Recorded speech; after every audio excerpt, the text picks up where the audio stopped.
¿Hoy es actual el pensamiento social de la Iglesia? Claro que sí. Hoy es importantísimo retomarlo.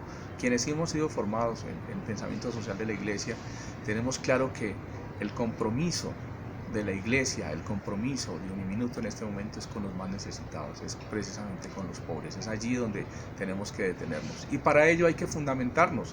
No podemos solamente hablar desde lo que estamos viviendo en este momento, sino que tenemos que referirnos a las fuentes. Cuando hablamos de dónde nace la doctrina social de la Iglesia o pensamiento social de la Iglesia, como fue denominado también, tenemos que referirnos a los documentos, tenemos que referirnos a los papas.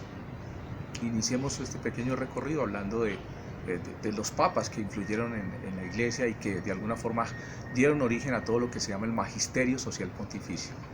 El Magisterio Social Pontificio inicia con un primer documento que se publica en 1891, lo hace el Papa León XIII y se llama la Rerum Novarum, que significa de las cosas nuevas.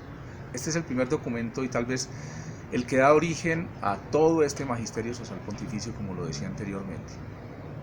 Pero no podemos olvidar a todos aquellos papas que a través de la historia nos han regalado precisamente estos documentos. ¿Por qué no hablar del Papa Juan XXIII, San Juan XXIII? Precisamente nos deja dos documentos bien interesantes, como el la Mater Magistra y como es la Pacem in Terris. Vivían momentos difíciles el mundo y frente a esos momentos difíciles la Iglesia siempre ha respondido a través de documentos. La Iglesia siempre ha tratado de aportar a esas problemáticas que vive el mundo. Pero también no podemos olvidar a Pablo VI con uno de sus documentos que fue un gran aporte y fue la Populorum Progressio, precisamente el desarrollo de los pueblos. Documento también muy importante. Y sin olvidar a Juan Pablo II, al grande, al San Juan Pablo II, que nos deja documentos, yo diría que todo su magisterio es social. Estamos hablando de la Centesimus Annus, a los 100 años de la Rerum Novarum, estamos hablando de la Solicitud Rei Socialis, dos documentos que aportan muchísimo a todo lo que es el pensamiento social de la Iglesia. Hasta llegar al Papa Francisco, hoy precisamente con un documento que ha sido muy estudiado y que es la respuesta a todo el problema medioambiental, al tema de la casa común, qué pasa con la casa común, y él da una respuesta grande, ha sido muy aceptado y que en este momento también hace parte de todo ese magisterio social pontificio.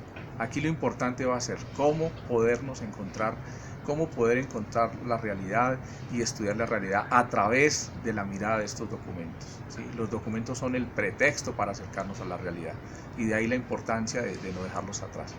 No podemos olvidar que Juan Pablo II hace una solicitud en su pontificado y es que se escriba o se haga un compendio de la doctrina social de la Iglesia, y es un documento que recoge todos los diferentes temas o diversos temas de la doctrina social de la Iglesia. Allí vamos a encontrar los principios del pensamiento social cristiano, desde la dignidad de la persona humana, el bien común, la solidaridad, la subsidiariedad, ¿sí? Y todos aquellos otros documentos o aquellos otros principios que fundamentan la doctrina social de la Iglesia, la doctrina social o el pensamiento social cristiano. No podemos olvidar también qué es esa doctrina social de la Iglesia o qué es ese pensamiento social de la Iglesia o cómo se define. Yo les voy a aportar una definición tal vez la más sencilla, y es que la doctrina social o el pensamiento social de la Iglesia nace cuando la palabra de Dios se encuentra con la realidad. Es ese evangelio encarnado en una realidad social, económica, política, religiosa. Allí, cuando se encarna esa palabra y se encuentra con esa realidad, eso es lo que se llama pensamiento social de la Iglesia o doctrina social de la Iglesia. ¿Y por qué no decirlo? Son los documentos del Magisterio Social Pontificio los que recogen esa doctrina o ese pensamiento social de la Iglesia. ¿Cuál ha sido el aporte? El aporte ha sido muchísimo a través de toda la historia. Cada periodo de nuestra historia ha generado problemas, ha tenido problemas, y es allí donde la Iglesia habla, donde la Iglesia escribe, donde la Iglesia documenta estos problemas, pero sobre todo ilumina cómo salir de ellos, como por ejemplo, como les decía ahorita, el Papa Francisco escribe un documento, Laudato Si, que responde a todo lo que es la casa común.